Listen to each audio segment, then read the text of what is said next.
All right, good day. Good day, good day, everyone. All right, so yeah, I'm a little dressed up this morning. I want to look nice. I always try to present myself nice going to the office. Kit, if you could take over for a second. Thank you, buddy. So it's always exciting to go get your check. Because, man, in our business, which I mean, I guess it's this way, like, you know, when I was welding, or Jesus, like BB&T. I did information network supported BB&T. You know, there you worked for a month before you got paid once a month. So, yeah, that was kind of like that. So it's got a little similar. But, you know, welding, you got paid every week. So every week on Friday, you know, you got paid for the week before that. And then, you know, it was like a little portion. So video work, a lot of times you do a ton of work. It's stretched out long over the month, over a couple of weeks, sometimes more than that. The project, you're getting back, sometimes the client don't know what they want, so you know you got to take a stab at what they want. Then they go, oh yeah, that was just what I wanted, or like, yeah, that's what I wanted, but let's change this. Sometimes they're busy, you got to go back and forth with them. They're busy with their clients, so you know it's a long pathway to get this check. But man, it feels good when you finally pick it up. It's a big amount, and you've kind of been living either broke, or you know you have some good friends and family to help you out, you know, so you don't have to go broke, so you can get, you know, a coffee or something during the day. By the way, is my camera thing up here just dirty? Yeah. All right. I just wiped it off. Look, a little foggy up there. The person behind me is like, look at this guy making a YouTube video while he drives. But anyway, man, this feels good because as you guys know, I've been on the struggle bus as far as money, and I ain't saying that that's not because of me and my counting eggs, you know, before they hatch kind of deal. Kind of like, oh, I know these two guys said they're going to do this job this month, and then I just kind of say, okay, I'll just spend, and then the whole spending, you know, just living week to week kind of mentality comes in. Where, you know, if I got $600 here, $700, I'll spend, you know, this, that, and I should be getting this, and then I don't get that, and then that's where I get messed up at. Like one of my guys, he you know, he's having some stuff going in his personal life, and he ain't really got the video, you know, that we're supposed to, the video project we're supposed to be doing kind of on his mind. And I can't call the guy and just be like, dude, you know, fix your personal stuff and let's get to work. So I tried to spin off a couple of clients yesterday and offer them some YouTube optimization, which is like, so on your channel it would be, you know, you're going in using ChatGPT to find like keywords, hashtags, you know, hot list words, trending topics, comments, phrases, way to write them, commenting on other people's, like finding a like channels. So like in my case, like a videographer channel or a video production or a marketing company, and commenting on their stuff, and then liking their stuff, sharing their stuff, replying to comments you get on yours. But you do this like every day.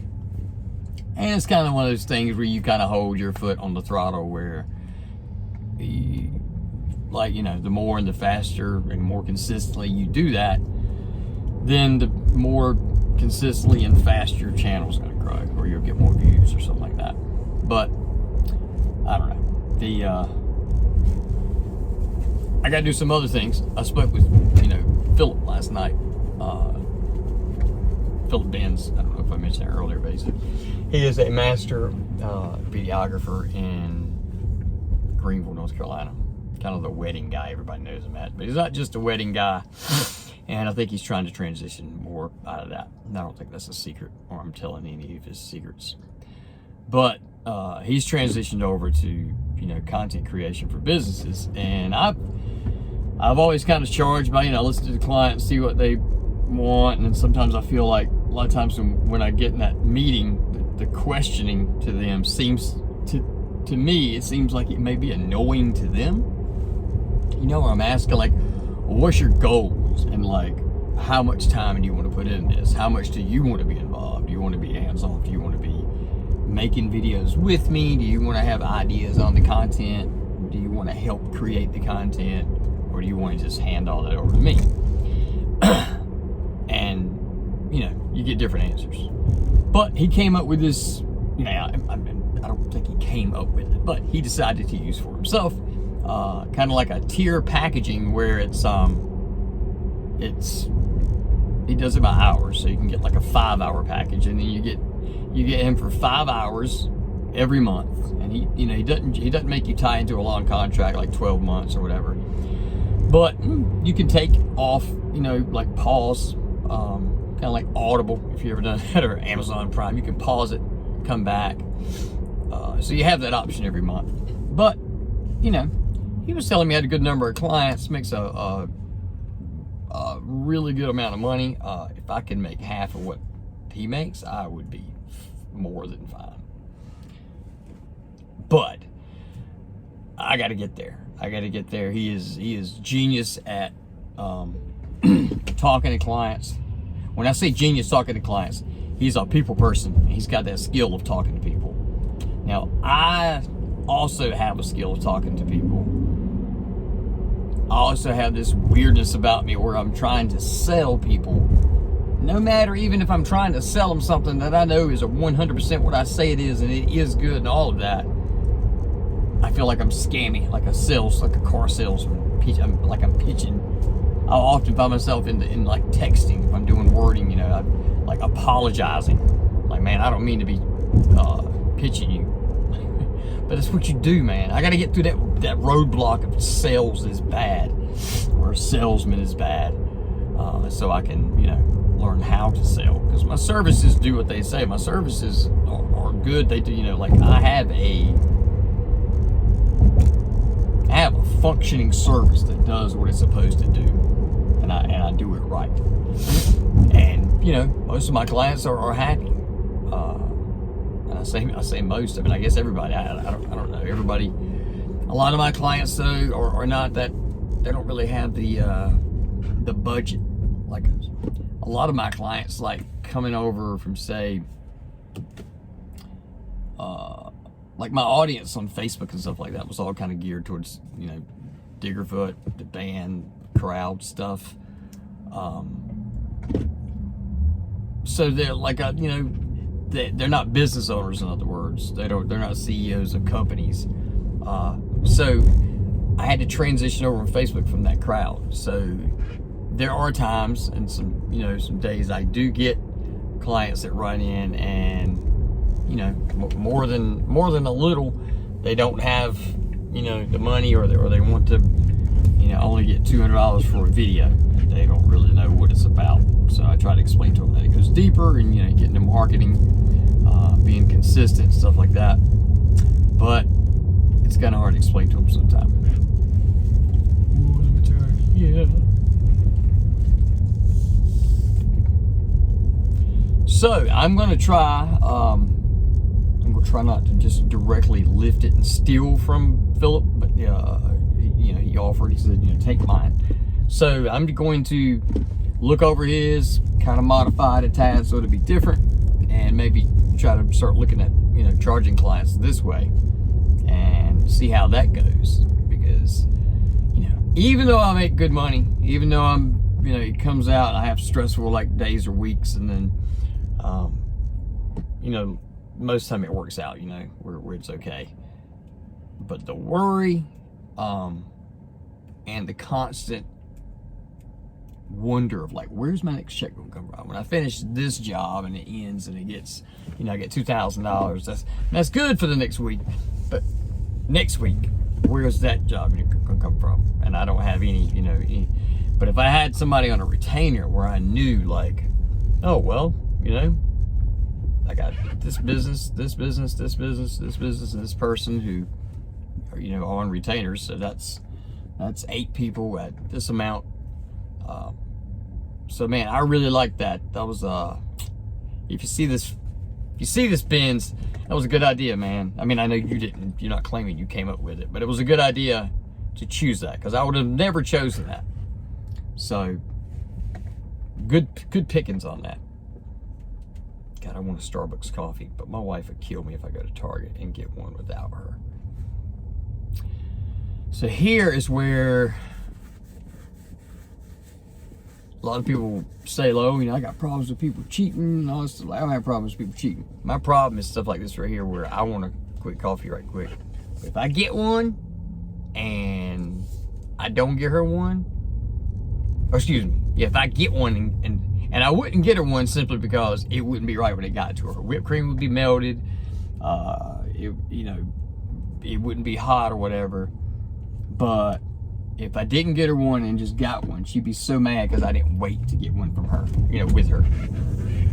That's how you women is. Amber's got me on an eating schedule. Amber says, if I eat, you ate without me. I'm just like, I was just hungry. I hadn't eaten all day. Can't believe you ate without me. Sorry, babe. But back to the work thing.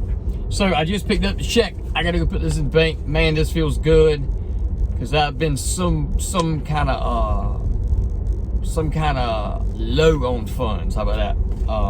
For this. And the thing is I've had these projects in the works. You know, like they've been going for the past month or so. And you know, I got a couple of other jobs that are kind of doing that, but you can't push people to finish it, you know. I talked to one of my really good clients this morning, and he's got an upcoming project, you know, he's going to use me on. Basically, it's next week. And then I have the other company who wants to do the new product launch, and want to kind of go against that $1.5 million company, $1.5 billion company, which is a major name in this industry that I'm talking about. I'm just not going to say it now, because I don't know how much he wants to. I don't know how much of that he won't share, but they're basically coming out with a new product, and then he wants to go against like pretty much the biggest player in the game. And this is national, not like North Carolina or you know, Lenore County. So I hope he helps. I hope he lets me help him with that. Yesterday, which I told him when I left the meeting the day before yesterday, I said, well, I'll sit there and write you some like script proposals out, like kind of. He shared his ideas on what he wanted to do. So I was like, all right, I'll write some marketing strategies out with that idea in mind. So I think I wrote him 2, just kind of an idea about a commercial, and just kind of, you know, went down like a commercial script, explaining, you know, this person does this. I think I told you yesterday his product, like it has something to do with like when you swipe the card, other companies' products, you have to swipe multiple times, versus this, you can just swipe once and get the product. It's really cool how he's got it, and he took me on a tour of the plant that they have and all that. It's pretty amazing, but I don't know. I hope he chooses me. I hope I get to work with him. Again, I was just telling Amber the other night, we were watching Monday Night Raw on Netflix, and they started adding this drone shot that they haven't had. I mean, they may have done it before, but not consistent. But they started adding this drone shot, and it's an FPV drone, FPV first person view, so it's not like the drone that sits there like, you know, like mine that takes the still photography or video, and the drone's kind of holding level and you get to do your gimbal. This is the one where, you know, you can drive. Like, I can't fly my drone over like a cliff and then turn the drone down and go down. Like, my drone is made to stay level, and you know, most drones are like that. But the FPV drones, the racing drones, you know, you can drive, or fly, I keep saying drive, you can fly, you know, fly over a river, and then get to the end of the river. If you wanted to go down, you know, 200-foot waterfall, you could turn the drone down and fly down. So that's FPV like the DJI Avata, and I think they had the DJI Neo.